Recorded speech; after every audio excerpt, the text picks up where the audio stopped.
Hi, I'm Suzi McAlpine, author of New Zealand's most popular leadership blog, The Leader's Digest. The growth of artificial intelligence and machine learning, like most transformational technologies, is both exciting and a little scary from a leadership perspective. In one recent Fortune 500 study, over 80% of chief executives researched cited artificial intelligence or machine learning as either extremely important or very important to their company's future success. So as a leader, you're going to want to get your head around both the opportunities and the implications of AI, and you might want to do that pretty quick smart. But don't worry, I've got you covered, because today I'm interviewing one of New Zealand's foremost experts in AI, Josh Comrie. Josh is co-founder and chief executive of Ambit, a New Zealand-owned technology company, artificial intelligence company that specialises in chatbot development. Okay, I stole this next question from Tim Ferriss, who is one of my heroes. Yeah. But I'm going to ask it anyway, because I think not only is the question interesting, but it always garners some really interesting answers. So what is the one question that you wish interviewers would ask you about AI, but never do? So I'll start quickly with a diversion, but it's related. Yeah. We have bots which provide a function to have a machine interfacing with humans out in the marketplace. That's ultimately the service that we deliver.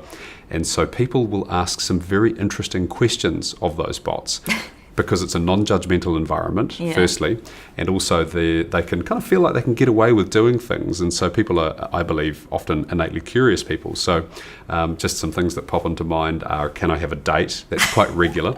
What are you wearing under your clothes? Stop it. How do I become a mermaid is my personal favourite. And My 9-year-old would love that one. Right, actually. there we go. Maybe it was her. Yeah, probably. And can I have some money to buy a horse? Stop it. So these are some of the questions that we get faced with on a daily basis. But in regards to the AI piece, something that people don't really tend to ask me is, why did you start a business in AI? And it was a very intentioned process that I went through with my co-founders, and it was embedded in the learnings that I've taken from investing in 21 early stage startup businesses. And so often when people start a business, they have what they believe is a great idea, and the idea is a product or it's a service, it's a solution. And then once they've constructed this thing, they then go looking around the world for a problem to resolve. Yeah. So with my co-founders, we had a very different approach, which was structured bit of analysis on a range of different ideas that led into doing some business model canvases on the things that kind of percolated their way to the top. Innovation doesn't happen in a vacuum. It happens through people communicating. One day we were riffing after one of these canvases, and there was 5 of us in the room, and we had a "wouldn't it be great if" conversation. They're such great experiences, those. They often come up with the most creative, but what if? Exactly. So our minds were flowing anyway because of the structured process we'd gone through. And so this thing came out. We quickly business model canvassed it. And from that came the idea of artificially enabled chatbots. Everything that was around at that point in time, this is 18 months ago, was dumb bots, as I refer to. So they weren't able to host or hold a conversation. And so we approached it from a here's some ideas, and then here's some structure around a potential plan, but then very quickly validated that the AI opportunity, the time was right, the supercomputing stack was available, the technologists were accessible from the marketplace, the world is ready for it. You know, the whole proliferation of information that we have as individuals and as consumers, we're bombarded by things, so enabling consumers to talk to businesses or organisations on a basis that works for them, a la conversation, the timing was exactly right for all of these things. Yeah, and in some ways that makes... It seems to me intrinsically that that's the way we should start to develop ideas in businesses as opposed to the former. Yeah, totally.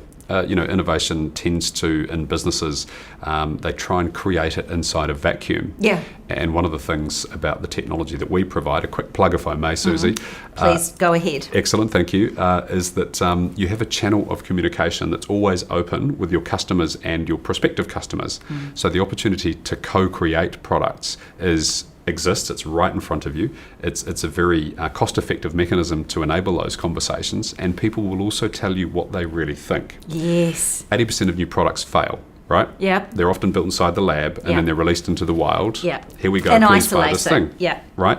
or there might be a focus group. But focus groups, everyone knows, are innately flawed because there tends to be a leader and then a detractor, and so you don't really necessarily get inside people's heads, and the people that may have the best ideas aren't always the ones that speak up. It's the ones that like being heard that tend to speak up.